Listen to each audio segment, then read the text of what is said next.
A ver, pensemos un momento. ¿Y si todo lo que damos por sentado sobre la riqueza, el trabajo, la propiedad, estuviera sencillamente mal? Pues en pleno siglo XVI un libro se atrevió a plantearlo. Utopía, de Tomás Moro. Y ojo, no es solo una historia de fantasía, es una crítica brutal a su mundo y a la vez un borrador radical para uno nuevo. Un plan que 500 años después sigue siendo increíblemente provocador. Esta es la pregunta del millón, la bomba que Moro deja caer en su obra y que lo cambia todo. Una pregunta que desmonta los cimientos de nuestra sociedad y nos obliga a iniciar un viaje hacia un mundo que no se parece a nada que conozcamos. Para entender de verdad Utopía tenemos que seguir el mismo camino que Moro nos trazó. Primero, nos vamos a sumergir en su diagnóstico, que es demoledor de la sociedad de su época, un lugar donde literalmente las ovejas se comen a los hombres. Y solo después de entender el problema, viajaremos a la isla que él propone como la cura. ¿Listos? Pues vamos allá. El libro arranca como un diálogo. Por un lado está el propio Tomás Moro, y por otro, un viajero misterioso, un tal Rafael Clodeo. Un filósofo que asegura haber visto rincones del mundo que ningún europeo ha pisado jamás. Y Clodeo es nuestro guía, pero, ojo al dato, su nombre ya es una pista. En griego viene a significar algo como experto en sinsentidos o charlatán. Entonces, ¿estamos ante un visionario o un farsante? Pues bien, es él quien nos va a describir esas naciones lejanas y sabiamente gobernadas, usándolas como un espejo para reflejar la brutalidad y la corrupción de la Europa que tanto él como Moro conocen de sobra. Y la crítica de Clodeo no se anda con rodeos, es directa y feroz. Arranca con una imagen tan potente que se ha convertido en la más famosa de todo el libro, un mundo del revés, donde los animales devoran a las personas. Esta frase es tremenda. Y no es una metáfora poética. Habla de algo muy real que estaba pasando en Inglaterra. Los cercamientos. Los nobles estaban vallando las tierras comunales para meter ovejas porque la lana daba muchísimo dinero. El resultado, miles de campesinos expulsados de sus tierras, sin casa y sin sustento. Clodeo pinta un cuadro absolutamente desolador. Describe un sistema que primero crea la pobreza al expulsar a los campesinos, los condena a la miseria, y, cuando esa misma gente roba para poder sobrevivir, los condena a muerte. Su argumento es demoledor. La sociedad está fabricando a sus propios criminales para luego castigarlos por crímenes que ella misma ha provocado. Y todo esto le lleva a una conclusión que para la época era una auténtica bomba. El problema no es una ley mala o un rey corrupto, no.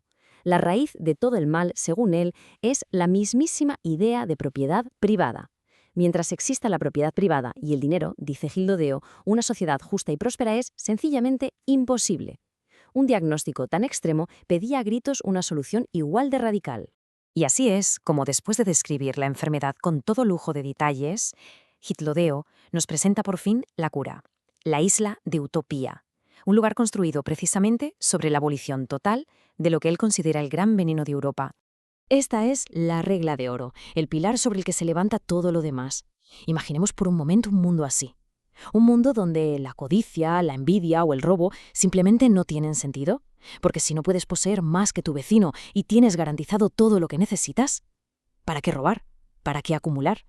Es que la psicología social cambia por completo. Y claro, esto implica un cambio psicológico total. Se elimina una de las ansiedades más básicas del ser humano, el miedo al futuro, el miedo a no tener. No hay que ahorrar para la vejez, no hay que temer por si caes enfermo. La comunidad se encarga de todo.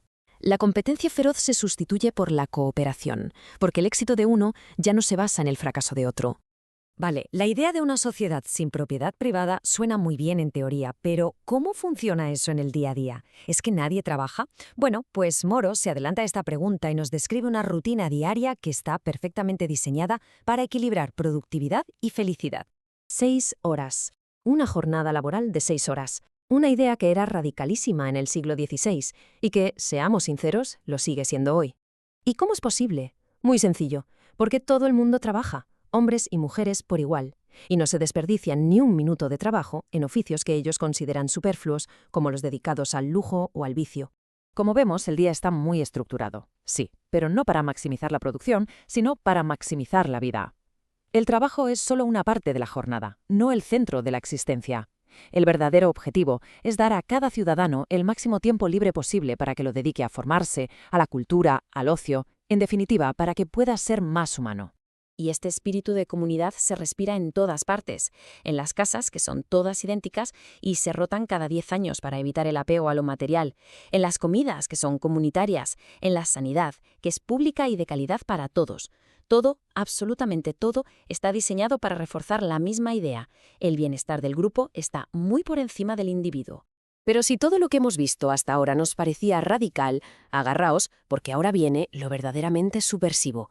El punto donde Utopía le da la vuelta por completo a los valores europeos. Básicamente, lo que en Europa es sagrado, en Utopía es ridículo.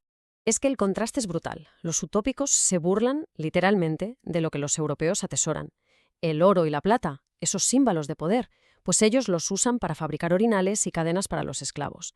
Es una forma de enseñar a sus hijos desde pequeños que el valor de esas cosas no es real, es una pura convención social.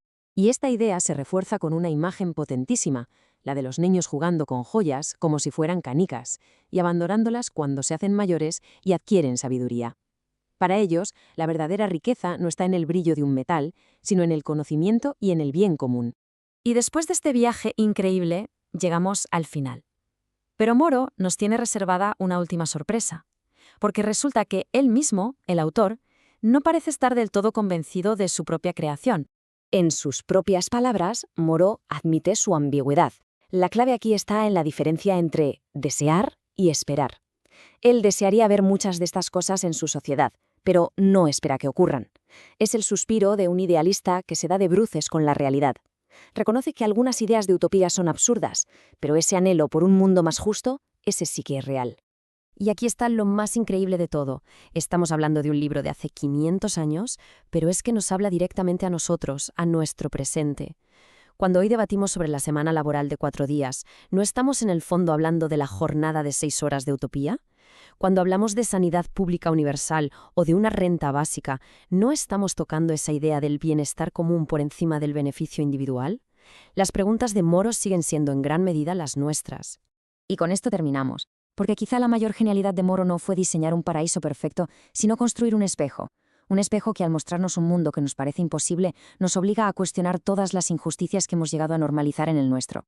Así que la pregunta final no es si utopía es posible o no. La verdadera pregunta es, cuando miramos a ese espejo, ¿qué absurdos de nuestra propia sociedad nos devuelve el reflejo?